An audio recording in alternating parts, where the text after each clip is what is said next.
Berjaring atau berjemur ya sederek-sederek. Kita mulai membahas dongeng tentang SP di Unik lah. Membahas tentang sang manusia pilihan menika SP. Banyak yang ingin menjadi SP, bukan karena apa, karena obsesi pencapaian atau kesuksesan atau menikmati dalam bersenang-senang, bukan karena satu keprihatinan merubah nasib rakyat orang susah atau menegakkan kebenaran dan keadilan. Mereka seringkali meminta, mengharapkan validasi dari berbagai dari banyak pribadi atau banyak channel yang di YouTube. Ya, saya bisa datangkan di YouTube ya, seperti anak kecil yang meminta seakan menjadi SP itu adalah layaknya anak kecil yang minta permen dan harus dituruti. Rata-rata para pengaku SP seperti itu, karena biasanya yang merasa berjiwa kesatria atau SP itu tidak merasa perlu atau merasa malu eksis dan mengaku-ngaku menunjukkan diri agar diarani mempunyai sesuatu. Bukan seperti itu, karena seseorang sudah mempunyai sesuatu tidak menunjukkan diri atau tidak memperkenalkan diri layaknya langit, karena langit tidak akan memperkenalkan dirinya kalau langit itu tinggi. Tapi para pengaku atau pemimpi menjadi SP yang mengaku-ngaku SP itu ibaratkan adalah ingin meraih langit tapi mengaku dia langit, begitu loh saudara, pahami nggih? Dan ketika mereka datang ke channel Unik menika, Laras Nik,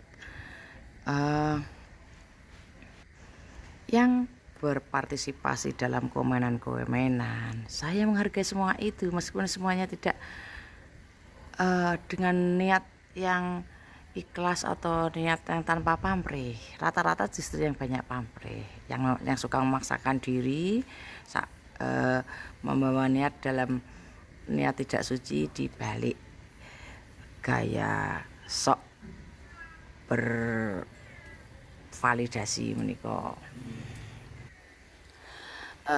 Dan channel Unik selalu respon, bukan reaktif.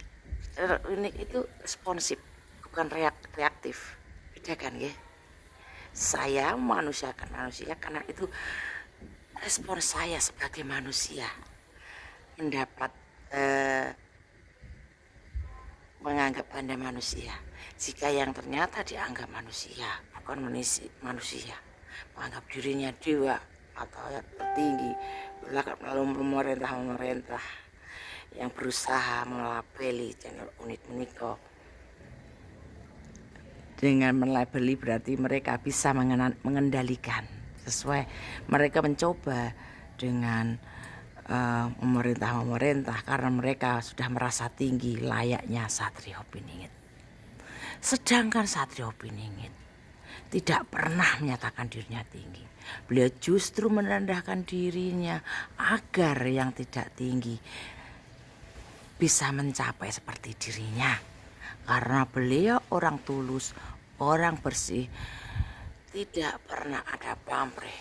Cintanya, ketulusannya, kasih sayangnya, kebangkitannya, membangkitkannya murni, tidak ada ambisi. Karena sang leader menika kebersihan, kesuciannya, ketulusannya itulah kenapa alam menyayanginya. Dan selalu ada tempat di hati, tempat utama di pandangan sang ilahi, alam yang berkuasa ini. Jika para SP itu merasa yang bisa mengendalikan alam, salah besar. Yang memberi nafas kita itu siapa? Belaka mengendalikan. Kita itu siapa? Jangan pernah merasa, oke? Seperti itu. Eh, para pengaku spiritual, pengaku SP yang merasa tertelanjangi bahwa channel unik meniko berlawanan atau melawan kebenaran mereka. Kebenaran Anda itu adalah kebenaran atas diri Anda yang ingin menjadi penguasa, bukan kesejatian seorang SP yang orang selalu sebenarnya Anda yang kesambar itu adalah ujian, tapi Anda jadikan itu kebanggaan atau pencitraan untuk mencapai tujuan. Ya, Anda tidak kesambar itu adalah ujian dari keinginan Anda, pencapaian yang ingin Anda capai. Makaten beda kalau jiwa-jiwa terpilih. Jiwa-jiwa terpilih akan selalu mencari kesejatian, mencari sesuatu yang selama ini menjadi tanda tanya besar. Kenapa kita diperjalankan seperti ini? Dan akhirnya kita harus mencari sendiri, mencari jawaban dari pertanyaan-pertanyaan yang tidak orang lain ketahui. Dan kembali Anda yang merasa terbelejeti oleh wadaran saya, ya berarti itu sudah waktunya topeng Anda sampai lepas. Topeng Anda yang memakai topeng Satrio Piningit meniko sudah comang-caming, sudah robek-robek, sudah wajah asli sampean sudah tertembus, terlihati dari sobekan-sobekan topeng yang Anda tampilkan. Anda tidak sadar kan, karena di balik topeng itu yang di luar tuh gambar Satrio Piningit kan sudah luntur, sudah tidak berupa Satrio Piningit, hanya kertas-kertas lapuk yang sudah nggak enak dipandang. Dan sebagai pengaku SP, sedangkan SP itu adalah indah di hati, indah di pandangan, dan indah jiwanya sehingga memancar tanpa melihat pun energinya itu menyehatkan, membaikkan, mengajak kita, menuntun kita menuju cahaya, karena beliau sang cahaya itu. Jadi sang cahaya itu sudah tidak mencari cahaya, karena dialah cahayanya itu. Katakan loh saudara, kalau Anda mencari cahaya agar ada dalam diri Anda, ya Anda bukan cahaya itu, karena cahaya tidak pernah bicara, seperlunya saja memalingkan kanan ke kiri untuk memberi kedamaian dari segala kegelapan yang ada di kegelapan yang mencari cahaya, bisa melihat meskipun hanya setitik. Beda dengan kegelapan yang tidak punya cahaya, berusaha membuktikan dirinya bercahaya.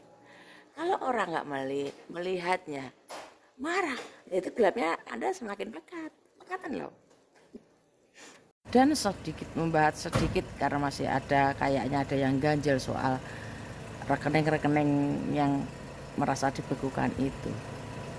Pemerintah memblokir, pihak bank memblokir dan kerjasama dengan pemerintah karena akan menangkap penipu-penipu oknum bank yang memakai segala undian, teleponan gelap yang akhirnya menjebak dan mencuri rekening yang memakai peretasan tanpa Anda sadari, yang seharusnya biaya perawatan rekening itu per bulannya ditanggung 12.000, akhirnya tanpa sadar terkurangi 50-100 setiap bulan diambil tidak sadar. Itu rekening berapa ribu orang diambil, misalnya 100.000, karena nggak aktif bisa diambil. Makan ini pengaman dari seperti itu loh saudara, pemotongan memakai nama pajak. Dan bicara soal pajak itu adalah pajak untuk usaha asing, untuk melindungi usaha negeri meniko. Tentang mengenai hal itu kita bahas di lain pembahasan. Saya undur dulu, mau mengerjakan aktivitas. Rahayu.